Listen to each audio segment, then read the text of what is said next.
In addition to a pair of magic shoes, Alan is going to make for me a much more effective COVID mask. And it has some historical style to it. This is the kind of mask that they used in the 15th century for the Black Plague. Used to stick herbs and stuff in this part of it to reduce the smell of death. I think it has a little charm. What do you think? Back in 1993-94, I was at the top of my game, professionally, physically, intellectually. Things were going very well for me. I had a nasty experience around a separation and divorce, and that was in my rearview mirror, and I was emerging out of that into a life as a single guy, middle-aged, feeling good, fit and strong, with a job, a good job, and good prospects. I was having trouble meeting women for some reason or other. Then one day, I finally did meet a woman who I really liked, and she was charming and witty and stylish and smart and rather blunt. Honey, she says, want to be hanging around with me? Got to do something about those clothes. I was appalled. I was shocked. I was insulted. How could she hold such cursory characteristics as important? What about character? I did what any real man would do. I went shopping. Well, it was an interesting experience. I had transformed from my old 1968 hippie wannabe faded dungarees look into something a little bit more sophisticated and appropriate for my middle age, and it worked really well. The end of that story, which is linked in the description below if you want to read the whole story. It's kind of an amusing story that I wrote in 1994, and it's held up pretty well. And at the end of it is a story about shoes. These very fine handmade Italian loafers that I had bought, and at a party a woman took me aside. This is a true story, and she brought home just how sexy she thought fine men's shoes were. I mean, she was really letting me know just how sexy fine men's shoes were. All that weightlifting, all I really needed to do was buy a nice pair of shoes. Well, at any rate, here I am many years later, in the last third of my life, very easily, in Bangkok, where there are a lot of other old fuckers my age. And I found myself in a group of them about 2 weeks ago, downtown in the Sukhumvit area. And I was looking around and I realized that I had fallen into that trap again.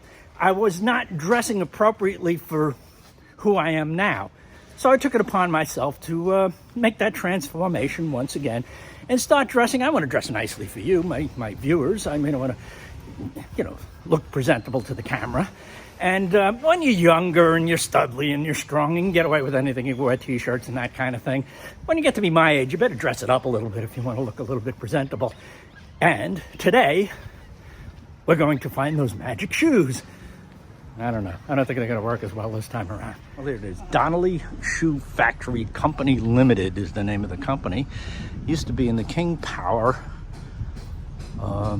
Mahanakorn Tower, which is one of the trendiest buildings in the world in downtown Bangkok. Well, he moved his company out here into the burbs, basically. And we're technically still in Bangkok, but you would never know it. But he has a really nice little place in here. Let's go in and visit him and buy a pair of magic shoes. Alan Tinney?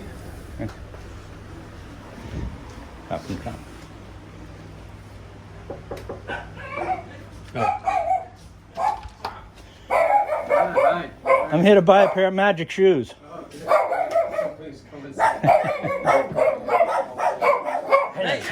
Hey, killer, how are you? The foot which I'll do for you in a moment, like this. And then we make it to size. It takes about a week to do that. Yeah, that's the patron saint of shoemaking is St. Crispin Brothers. St. Crispinian and St. Crispin. So I've been looking for an archetypal shoemaker story ever since I've decided to come over here. Because that's just something that interests me, are those kinds of myths and legends. And this is the first one I found, so thanks for that. What's the name, the saint's names again? St. Crispin. St. Crispin and St. Crispinian. I'm not sure of the whole story. Actually, that's the tool I just picked up a minute ago. So, all it does is sort of,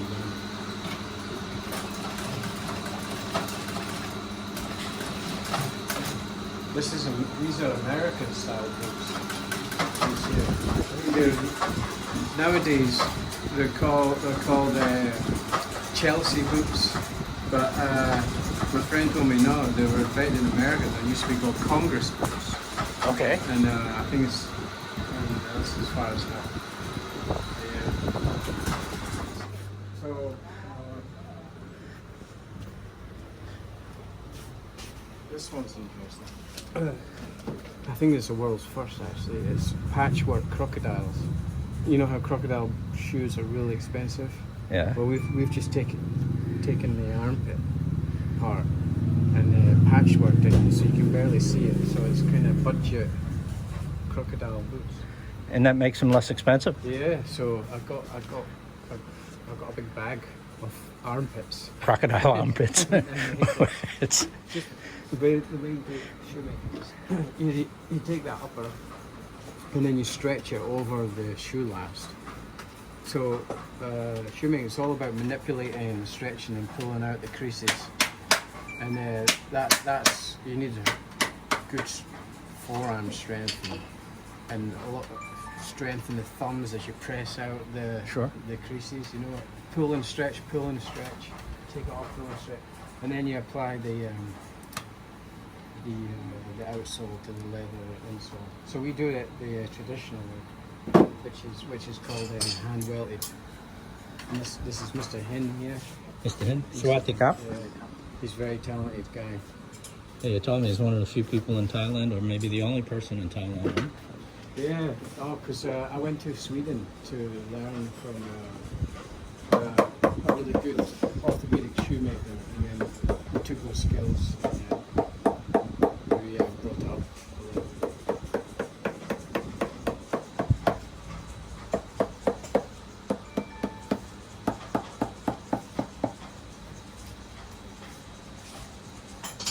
So he's applying the welt now, which is a strip of leather that goes around the profile of the shoe, and it gives just because imagine if you just put the leather on, you'd have a bit of a space here. So this strip, so it fills that void,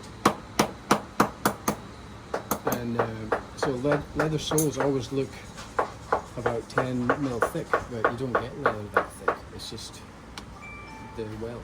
Okay. Because if you can imagine the cow's back, it's the max is like 5 mil.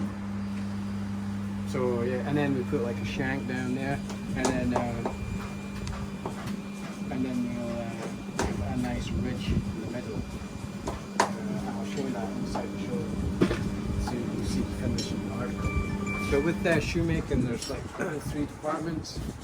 The upper making, which is in there for the lady, and then the lasting with the stretch leather, and then the finishing with the spruce up the shoe.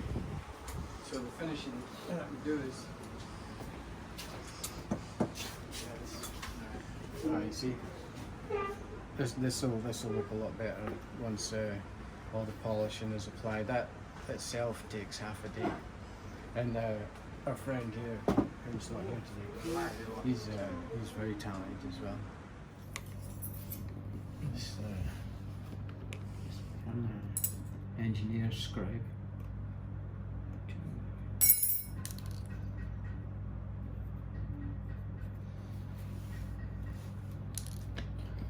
It's good to get the height of the ball joint.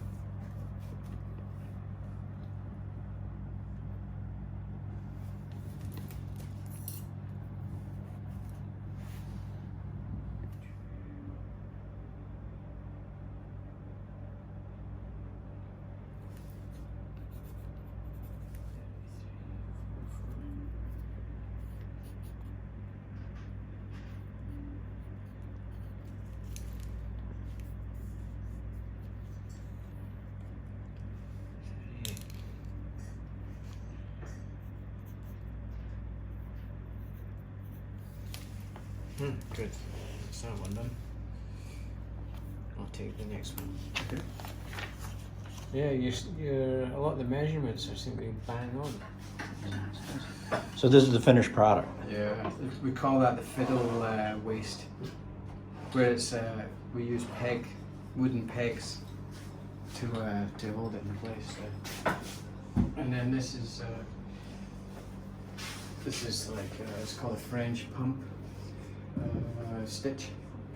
This is beautiful. Yeah. Just the lines of it are so It's just so attractive. fantastic. Looks like this is leather. It looks like wood. Yeah, it's leather. It's like that's the skill that Mr. Hinn has is in shaping the leather. It's just there's curves everywhere, you know. It's a beautiful pair of shoes. Now it's you know, very specific. Oh yeah. Oh, we made these just for fun, you know. I think it was for Harry and Meghan's wedding when they were when they were once popular. Well, when I was growing up, it would have been popular for Beatle fans. Oh yeah, and then this is the other one. Is we call this a blind stitch at the waist. So yeah, it's all about curvature. There's actually no straight lines on shoes. Everything's curved. Even when it's a line, it's still curved. So yeah, there's a thing of beauty in. And oh yeah, the interesting thing is when women go shopping for shoes, they always look at the upper. But when men go shopping, they always pick up the shoe and then instantly look at the sole. And I think it's just down to they want to see the construction of it. Yeah. And that's where the quality. I don't know. It's like this the base of the something else. So what you're telling me is the magic happens from the top, and the bottom part is Yeah, is what makes it work. But Yes. the top part is about the magic. Yeah, exactly.